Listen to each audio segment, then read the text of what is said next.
하나님의 은혜와 사랑이 오늘 하나님 앞에 예배하는 우리 모두와 함께 하시기를 주님의 이름으로 축원합니다. 오늘은 은혜의 길 충성의 발걸음이란 제목으로 말씀의 은혜를 나누도록 하겠습니다. 사진을 좀 보여주실까요?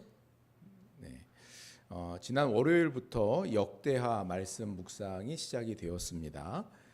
역대기 상하는 에스라, 느헤미야, 에스더, 다니엘서와 함께 포로기 이후에 기록된 성경 말씀입니다. 우리 가지고 있는 성경에는 역대기가 열왕기상하, 역대상하, 에스라, 느헤미야 이 순서로 가죠. 그래서 열왕기상하와 에스라 그 사이에 역대기가 있어요. 근데 유대인들이 쓰는 유대교 구약 성경이죠. 유대교 성경을 타낙이라고 얘기합니다.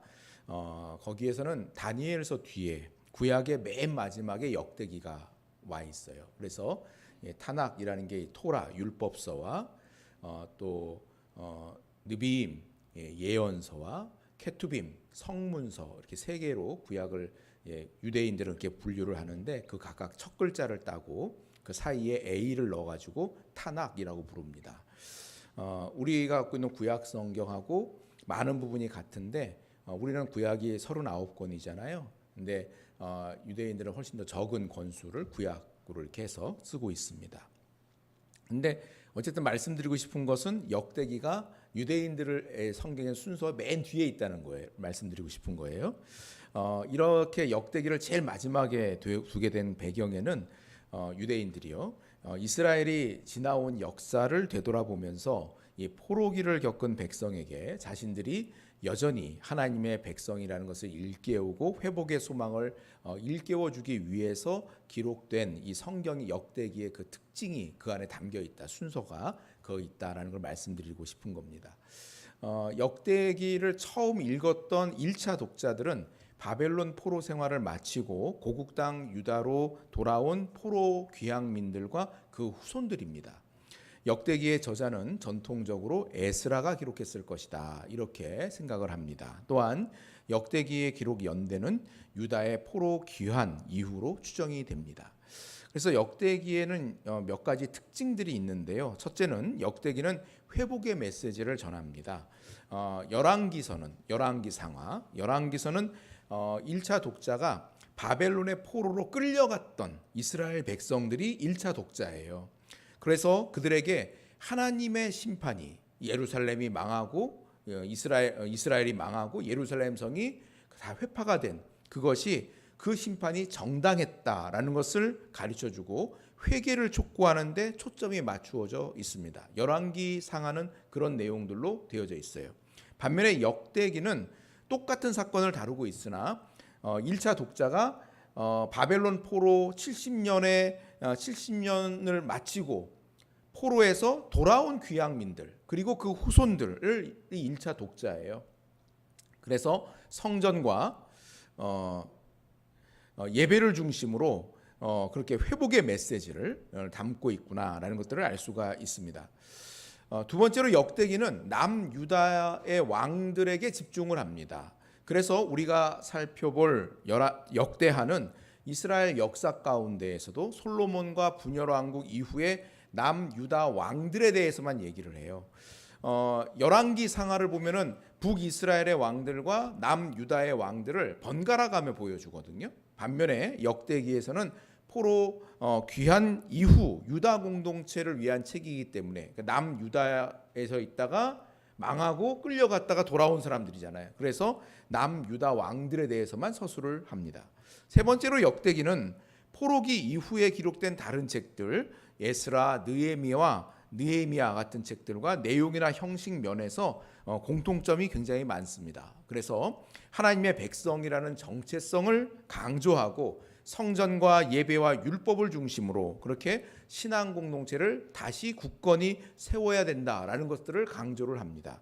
이건 모두 과거의 실패에도 불구하고 하나님의 은혜가 여전히 당신의 백성들을 향하고 있다라는 것들을 보여주므로 하나님과의 관계를 회복해라라는 그런 메시지가 동일하게 다 들어있는 것을 볼 수가 있습니다.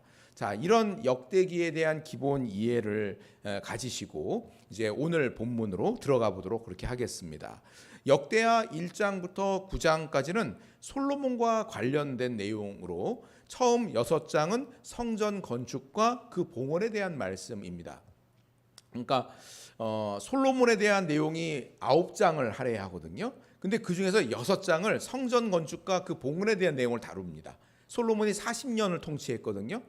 그런데 40년 통치 기간 중에서 그걸 9장에 실는데 처음 6장에 성전 건축하고 그 봉헌한 내용을 그걸 6장이나 할애하고 있어요. 그러니 성전 건축한 걸 굉장히 중요하게 다루고 있구나. 역대기 기자가 그걸 굉장히 중요하게 보고 있구나라는 것을 알 수가 있죠. 1절로 우리 3절까지를 같이 읽어보겠습니다. 다윗의 아들 솔로몬의 왕위가 견고하여 가며 그의 하나님 여호와께서 그와 함께 하사 심히 창대하게 하시니라. 솔로몬이 온 이스라엘의 천부장들과 백부장들과 재판관들과 온 이스라엘의 방백들과 족장들에게 명령하여 솔로몬이 온 회중과 함께 기브온 산당으로 갔으니 하나님의 회막 곧 여호와의 종 모세가 광야에서 지은 것이 거기에 있음이라. 네, 아멘. 역대하는 솔로몬이 왕권을 평화롭게 계승하는 사건으로부터 시작을 합니다. 또한 솔로몬이 왕으로서 첫 번째로 한 행동은 다른 게 아니라 하나님께 일천 번제를 드리는 그런 놀라운 헌신이었다. 이것을 강조하여 표현합니다. 왕위에 오른 솔로몬이 가장 먼저 하나님께 일천 번제를 드림으로 자신의 통치가 하나님 중심의 통치라는 것을 선포하고 있는 겁니다. 이 솔로몬의 예배를 받으신 하나님께서 환상 가운데 솔로몬에게 나타나서 놀라운 제안을 하십니다. 7절로 10절을 읽어보겠습니다.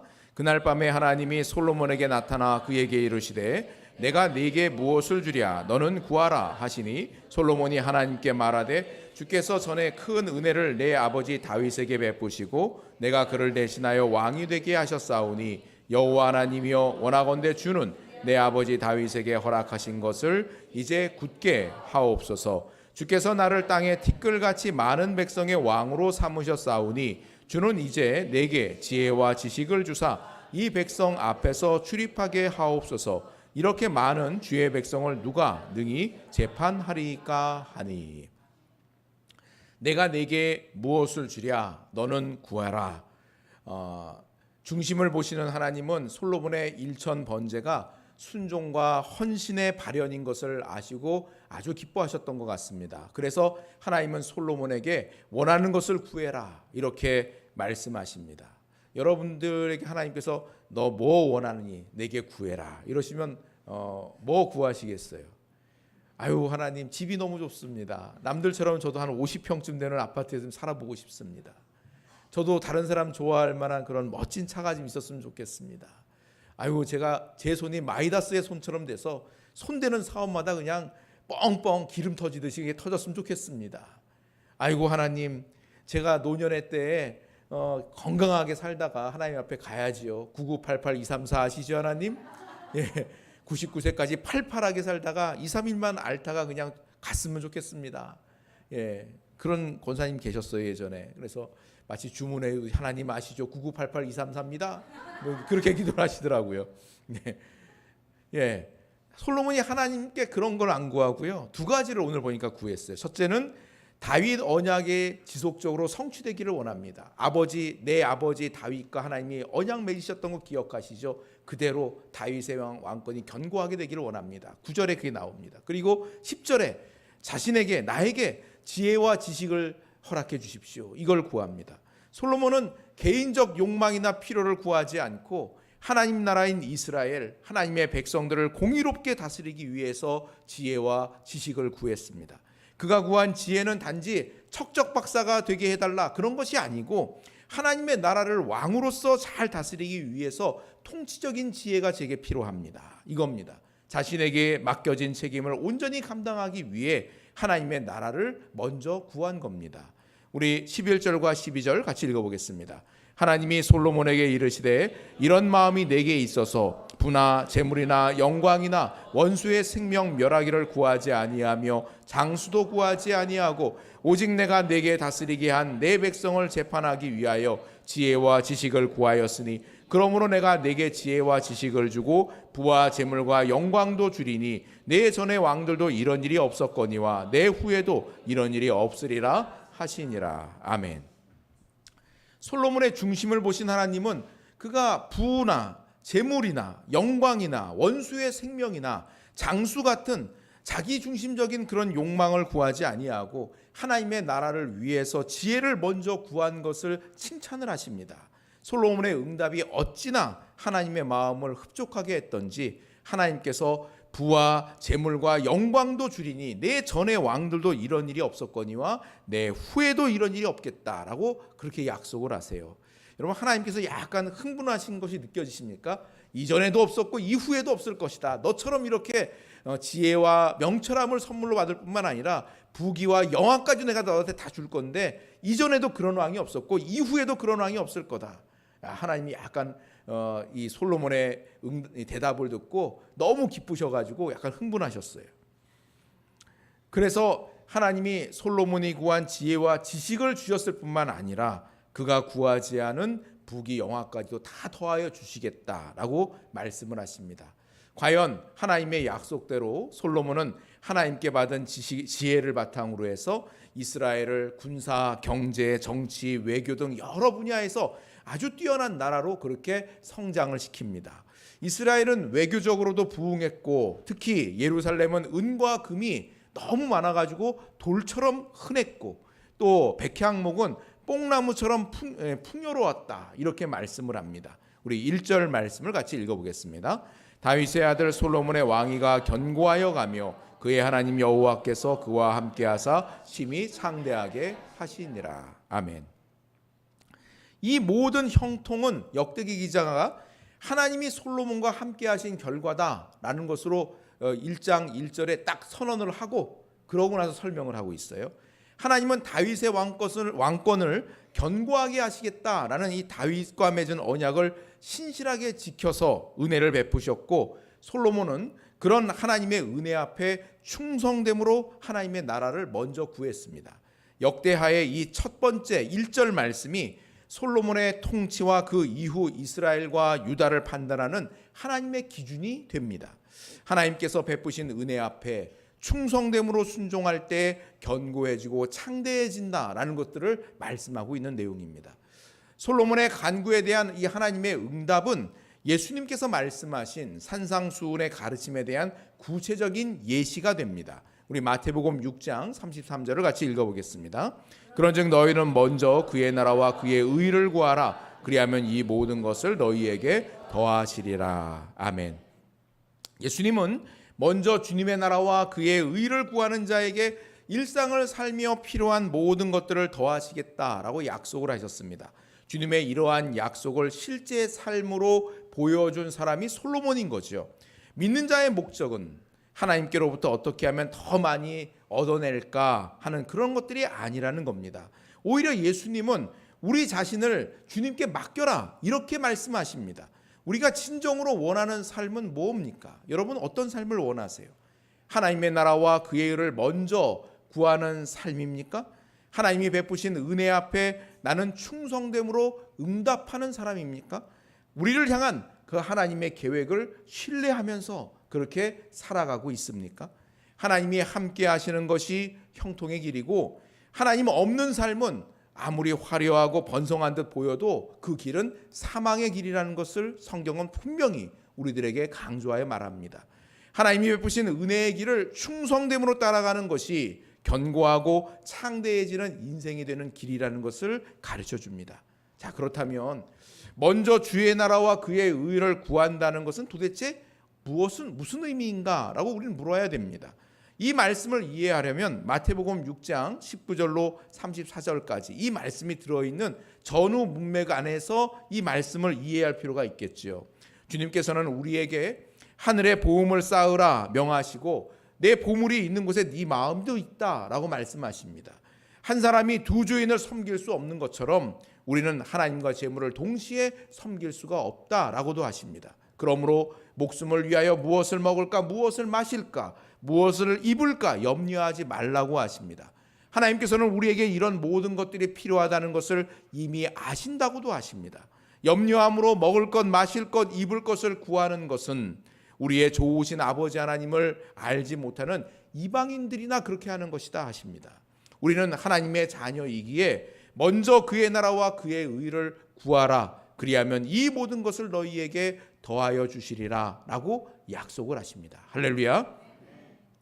하나님은 우리에게 더해 주시는 복을 주고 싶어 하십니다. 무엇을 먹을까, 무엇을 마실까, 무엇을 입을까만 밤낮 고민하는 세상 사람들처럼 사는 것은 하나님의 자녀가 이 세상을 사는 방식이 아니라고 하십니다. 또 하나님의 나라와 그의 뜻을 구하긴 하지만 먼저 먹을 것, 마실 것, 입을 것 좀 준비 좀 해놓고 그 다음에 하겠습니다. 이렇게 하는 것도 아니라고 하십니다.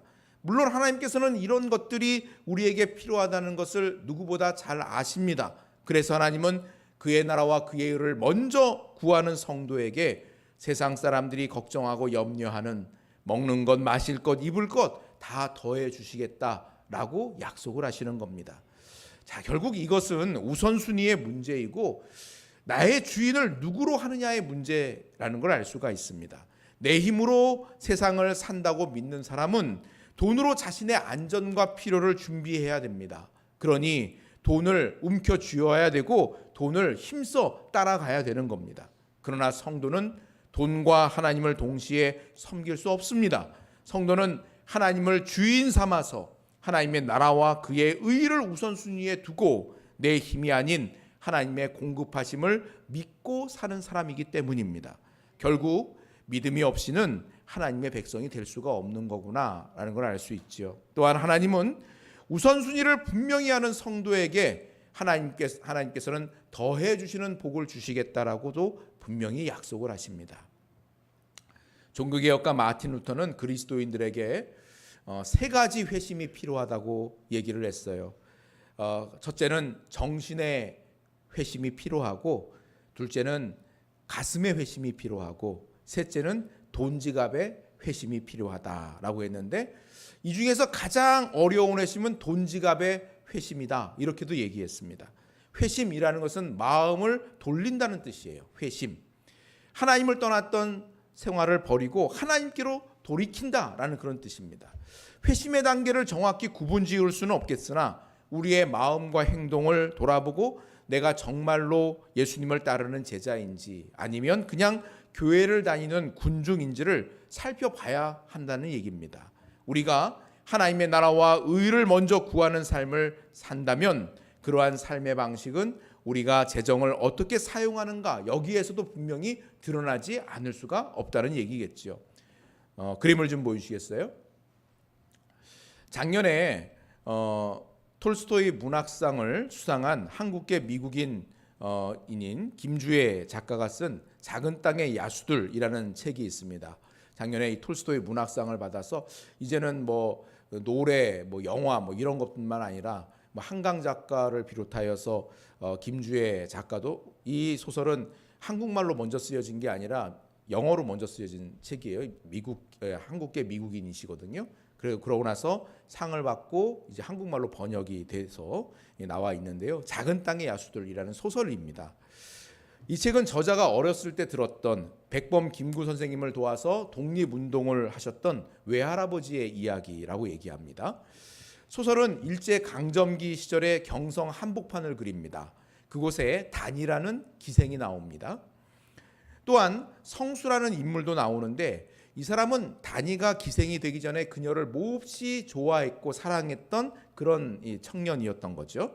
그러나 당시만 하더라도 이 신분, 집안 이런 거 굉장히 중요하게 생각했잖아요. 그래서 집안의 반대를 어찌하지 못하고 집안에서 정해준 여성과 사랑 없는 결혼을 합니다. 그래서 자녀까지 두어요. 그렇지만 여전히 단이를 잊지 못하는 그런 인물입니다. 단이는 비록 기생이지만 독립단원들을 도와서 경성 시내의 기생들로부터 독립자금을 모아서 전달하는 일을 자신의 사명처럼 여기는 그런 아주 당찬 여인입니다. 반면에 이 성수는 경성 시내에서도 이름만 들어도 알만한 그런 집안의 도련님이에요. 늘 진수성찬을 먹고 기생집에서 흥청망청 물쓰듯 돈을 쓸지언정 이 독립군이 되어 나타난 자신의 친구에게 독립자금을 후원하는 일에는 얼마나 인색한지 모릅니다. 이런저런 핑계를 대면서 그 친구를 피하고 또 이 독립자금을 댈 수 없는 여러 가지 변명들을 늘어놓습니다. 우리는 이들이 돈을 어떻게 쓰는지를 보면서 누가 애국자이고 누가 참 대안의 백성인가 이것들을 알 수가 있지요. 일선에서, 만주에서, 러시아에서 그렇게 독립운동을 하느라고 목숨을 걸었던 많은 이 독립투사들이 있지 않습니까? 그런데 그 이면에서 그들이 그렇게 활동할 수 있도록 독립 자금을 냈던 사람들이 있는데 그 사람들은 다른 사람들이 아니라 이 땅에서 정말 별 볼 일 없고 아무것도 아닌 존재처럼 살아가고 있으나 자신의 허리띠를 졸라매면서까지 독립자금을 댔던 그런 민초들이 있었다는 거, 이런 것들을 있어서는 얘기합니다. 그래서 천한 직업과 신분으로 사람들로부터 천대를 받는 그런 기생이라는 직업을 갖고 있으나 기꺼이 자신의 손을 펴서 독립자금을 댔던 그런 기생들이야말로 참된 애국자들이었구나. 그들이야말로 참된 대안의 백성들이었구나라는 것들을 알 수가 있는 거죠. 우리 교회는 모든 것이 하나님의 것임을 고백하는 그런 선한 청지기 정신을 살려서 11조를 드리도록 그렇게 가르치고 있습니다. 또한 개인적인 사정으로 11조를 드리는 일에 어려움을 겪는 분들에게는 이 작정 11조를 드리도록 그렇게 말씀을 드리기도 합니다. 근데 여기에는 우리가 조심해야 될 함정이 있습니다. 성경의 숫자에는 함축적인 의미가 있기 때문인 겁니다. 예를 들어서 100개 중에 한 개는 작고 사소합니다. 양 100마리 중에 한 마리를 잃어버린 목자가 양 99마리를 놔두고 잃어버린 양을 찾을 때까지 찾아서 돌아왔다라는 주님의 말씀이 있잖아요. 사실 100마리 양이나 99마리의 양이나 구체적으로 세보지 않으면 잘 알 수 없습니다. 그잖아요. 여러분 100마리하고 99마리하고 보자마자 이게 100마리네 알 수 있어요? 몰라요. 그렇죠? 잘 구별이 안 됩니다. 없어진 한 마리는 그런 의미에서 사소하거나 하찮게 여겨질 수 있습니다. 그러나 목자는 그 잃어버린 한 마리 양을 끝까지 찾습니다. 이것은 우리 한 사람 한 사람을 결코 포기하지 않으시고 찾으시는 하나님 아버지의 그 마음을 의미하고 있는 겁니다. 그게 함축적인 의미예요. 반면에 10개 중에 한 개는 결코 작지 않습니다. 10이라는 숫자는 완전함을 상징합니다. 반면에 하나를 뺀 9은 그 10에 비하면 불완전해집니다. 결혼기념으로 10개의 드라크마 목걸이를 받은 여인이 그 중에 한 개의 드라크마를 잃어버렸습니다. 9개 남은 드라크마 목걸이는 불완전합니다. 마치 내 결혼 생활이 불완전해지고 불운해질 것 같은 그런 불길함이 느껴집니다. 그래서 그 여인은 잃어버린 한 개의 드라크마를 찾을 때까지 집안 청소를 해서 결국은 찾아낸다는 것이죠. 물론 이 말씀도 우리 한 사람 한 사람들을 귀하게 보시는 아버지 하나님의 마음을 보여주는 그런 상징적인 비유입니다. 그러나 이걸 뒤집어서요, 우리 입장에서 생각할 때 재정 10개 중에 한 개를 하나님께 드린다는 것은 불완전을 선택하는 겁니다. 그 불완전함을 하나님께서 충분히 채워주심을 믿는 것입니다. 우리의 안전이 재정 10개를 움켜짐으로 보장되는 것이 아니라는 것을 인정하는 겁니다.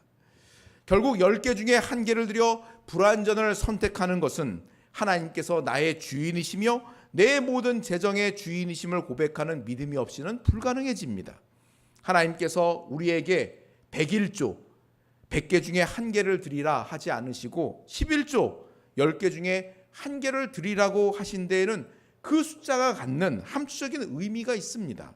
우리가 드리는 헌금에는 우리의 신앙 고백이 담기는 겁니다.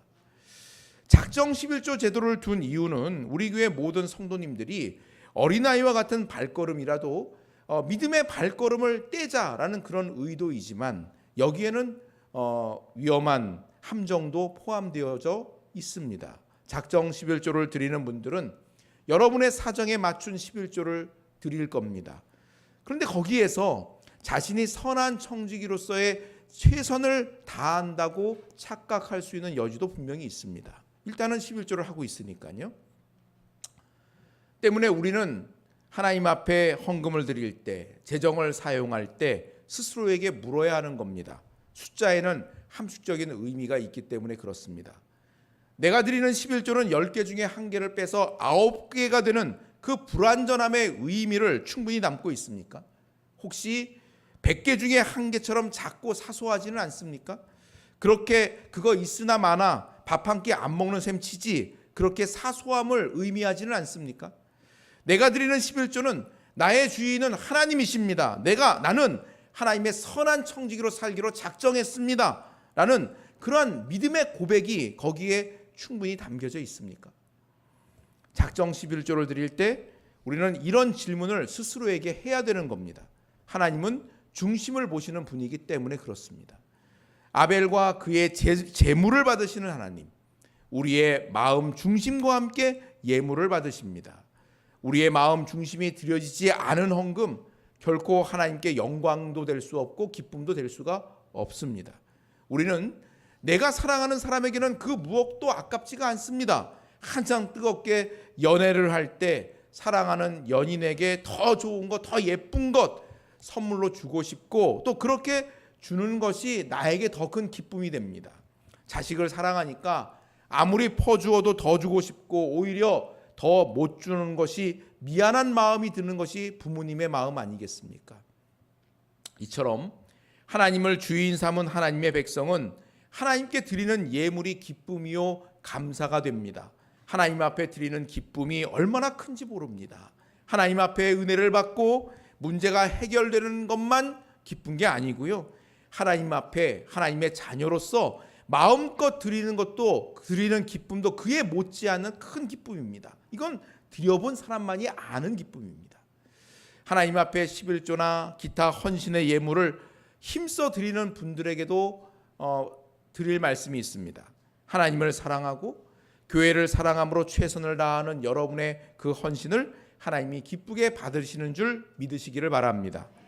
우리의 중심을 보시는 하나님은 금액의 크기와는 상관없이 최선을 다한 예물을 기쁘게 받으시고 영광도 받으십니다. 그러나 또한 우리는 경각심도 가져야 됩니다. 우리가 드린 10분의 1만 하나님의 것이 아니라 우리의 모든 것이 하나님의 것이기 때문입니다. 선한 청지기로서의 우리의 선함은 10분의 1을 드렸는가 거기에만 국한되는 게 아니라 나머지 10분의 9를 어떻게 선용해서 사용하는가 여기에도 나타날 것이기 때문입니다. 때문에 우리가 벌고 쓰는 그 모든 것들에 대해서 하나님의 은혜를 구해야 되고 그 모두가 하나님의 나라와 의를 먼저 구하는 방향을 향하고 있는지를 부지런히 성찰해야 되는 겁니다. 하나님이 함께 하심으로 솔로몬은 왕권이 견고해졌고 심히 창대해졌습니다. 하나님께서 언약을 기억하시고 먼저 은혜를 베푸신 결과입니다. 하나님의 은혜 앞에 솔로몬은 충성으로 대답을 했습니다. 자신의 명예와 영광을 구하지 아니하고 먼저 하나님의 나라를 위해서 지혜를 구했습니다. 하나님이 베푸신 그 은혜의 길을 솔로몬은 충성으로 걸어갔습니다. 물론 우리가 다 알듯이 솔로몬의 말년은 이렇게 아름답지가 못했지요. 그의 마음이 변질되어져서 우상을 숭배하는 나라로 만들어버리는 그런 오점을 남기고 맙니다. 이런 걸 통해 볼 때 하나님께서 우리에게 주시는 그 은혜의 길을 충성됨으로 일관되게 가는 것이 얼마나 어려운 것인가. 그러므로 얼마나 우리가 두렵고 떨림으로 주님을 따라가야 되는가. 이런 생각도 우리는 해야 되는 것입니다. 하나님의 은혜라는 오른손에 맞추어서 솔로몬은 충성이라는 왼손으로 대답을 했고 아름다운 소리를 만들어냈습니다. 이처럼 하나님의 은혜에 충성으로 화답할 줄 아는 성도가 다 되기를 주님의 이름으로 축원합니다. 함께 하시는 하나님의 은혜로 인해서 견고하며 형통한 백성들이 다 되는 저와 여러분 다 될 수 있기를 주님의 이름으로 축원합니다. 아멘. 기도하겠습니다.